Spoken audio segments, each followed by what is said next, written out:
So the cause of suffering is rarely the situation itself, but rather the meaning that we are giving the situation.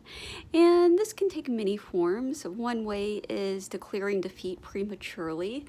So you may put out an offer and then nobody buys the offer that day or that week. And so then you start to make negative assumptions like, oh, this offer sucks, or nobody wants what I have to buy, or even more general assumptions like nothing ever works out for me, or that special person doesn't respond to your text. And so then you start thinking that person doesn't love me, and then this may spiral out to, again, more general assumptions like nobody loves me.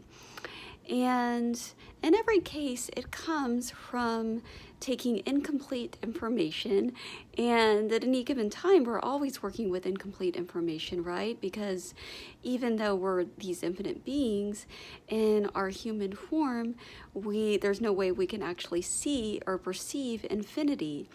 And that would be impossible. So therefore, we are only ever seeing a tiny window into infinity at any given time. And so we're always forming judgments and assumptions based on incomplete information.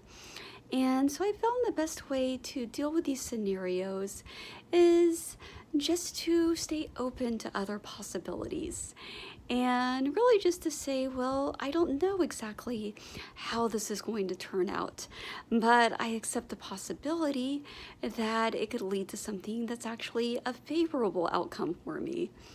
And I think there's really a lot of power in saying, I don't know, especially if it's something that's causing a lot of resistance.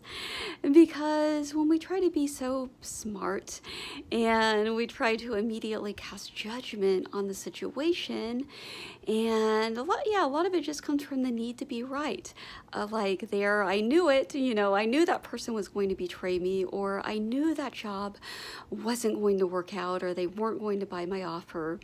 And as soon as you make that proclamation, right, it's like it casts the situation into mold, and then it makes it, or it casts a mold around it, or it casts it into cement, and then it makes it much more difficult for that situation to breathe and to grow and to change into something new, to change into what you actually want.